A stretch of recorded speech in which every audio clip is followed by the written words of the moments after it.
नमस्कार।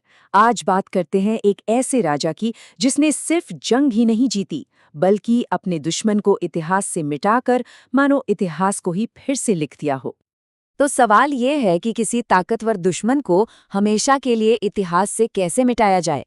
ये सिर्फ कोई दिमागी कसरत नहीं है, ये एक असली रणनीति थी जिसे इतिहास के एक महान शासक ने बखूबी इस्तेमाल किया था। जवाब जितना सीधा है, उतना ही जबरदस्त भी। आप दुश्मन की विरासत को मिटाते नहीं, आप बस उस पर अपनी मोहर लगा देते हैं। मतलब उनकी पहचान पर अपनी पहचान छाप देते हैं। और गौतमीपुत्र सातकर्णी ने ठीक यही किया था। इस पूरी कहानी को समझने के लिए हमें थोड़ा पीछे चलना होगा, उस दौर में जब सातवाहन साम्राज्य लगभग बिखरने की कगार पर था और अपने सबसे बड़े खतरे का सामना कर रहा था। तो देखिए, गौतमीपुत्र के आने से पहले सातवाहन राजवंश की हालत बहुत खराब थी। विदेशी हमलावर, खास तौर पर शक शासक नहपान, जो मध्य एशिया से आए थे, उन्होंने मालवा और सौराष्ट्र जैसे अहम इलाकों पर कब्जा कर लिया था। सातवाहनों की ताकत और इज्जत दोनों ही दांव पर लगी थीं। और ऐसे मुश्किल वक्त में एक ऐसे नायक का उदय हुआ जो सब कुछ बदलने वाला था। एक ऐसा विजेता जिसकी जीत की कहानी किताबों में नहीं बल्कि धातु पर लिखी गई थी। अब मजे की बात यह है कि इतिहासकारों को इस बड़ी जीत का सबूत किसी पुरानी किताब या ग्रंथ में नहीं मिला। सबसे पक्का सबूत मिला सिक्कों के एक ढेर से, जो महाराष्ट्र में जोगलथंबी नाम की जगह पर जमीन के नीचे दबा हुआ था। इस खजाने में हजारों सिक्के मिले जो असल में शक शासक नहपान के थे, लेकिन गौतमीपुत्र ने बड़ी चालाकी से उन सिक्कों पर अपने राज के निशान, पहाड़ी और उज्जैन के चिन्ह फिर से छपवा दिए। ये नहपान पर उनकी शानदार जीत का एक खुला ऐलान था। इस तरीके को कहते हैं काउंटर स्ट्राइकिंग। इसे ऐसे समझिए कि जैसे किसी और की चीज पर अपना स्टैंप लगा देना। ये सिर्फ पुराने सिक्कों को दोबारा चलाने का तरीका नहीं था, ये एक जबरदस्त पॉलिटिकल मैसेज था। इससे पैसा भी बचता था और लोगों तक ये साफ संदेश भी पहुंचता था कि अब राजा बदल चुका है। तो मतलब साफ था, ये सिर्फ एक जंग जीतने की बात नहीं थी, ये ताकत का सरेआम प्रदर्शन था। एक ऐसा पैगाम जो हर सिक्के के साथ घर घर पहुंच रहा था कि सातवाहन वापस आ गए हैं। और इन जीतों का नतीजा क्या हुआ? सातवाहन साम्राज्य सिर्फ संभला नहीं, बल्कि उसका एक तरह से पुनर्जन्म हुआ।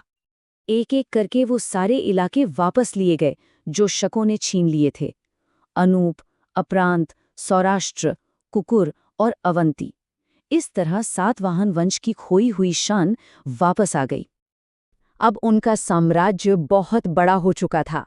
उत्तर में राजस्थान से लेकर दक्षिण में कर्नाटक तक इतने बड़े इलाके पर एक बार फिर सातवाहनों का राज था। उनकी ताकत का सबसे शानदार जिक्र नासिक के एक शिलालेख में मिलता है, जहां उन्हें एक ऐसी उपाधि दी गई है जो उनके विशाल साम्राज्य को दर्शाती है। ये उपाधि थी त्रिसमुद्रतोयपीतवाहन।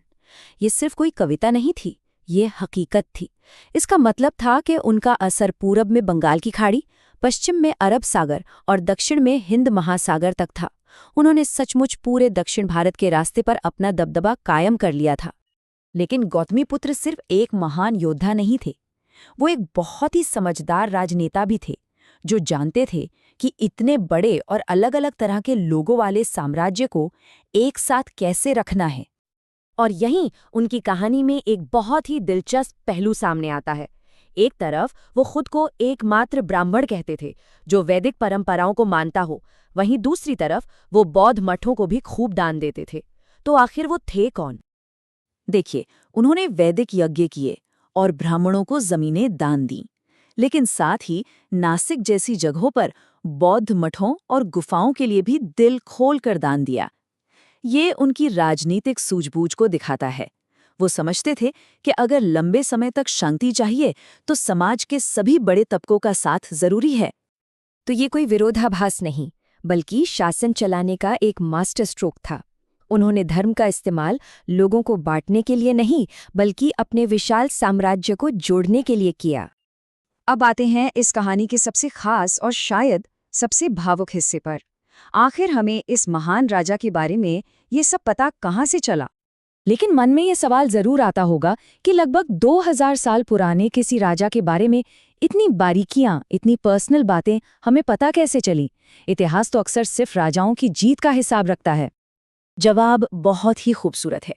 ये कहानी खुद उस राजा ने नहीं, बल्कि उस इंसान ने लिखवाई जो उन्हें सबसे बेहतर जानती थी, उनकी माँ गौतमी बालश्री। और यही बात इस रिकॉर्ड को इतना खास बना देती है। नासिक की गुफाओं में एक शिलालेख है जिसे नासिक प्रशस्ति कहते हैं। प्रशस्ति का मतलब होता है तारीफ या गुणगान।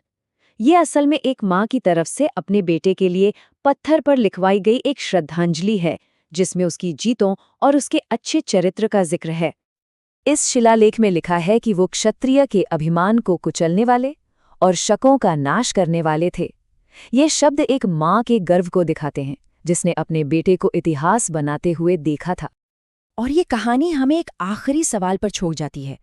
जैसे गौतमीपुत्र की कहानी सिक्कों और पत्थरों पर लिखी गई, वैसे ही आज हमारी कहानियां डिजिटल डेटा में लिखी जा रही हैं।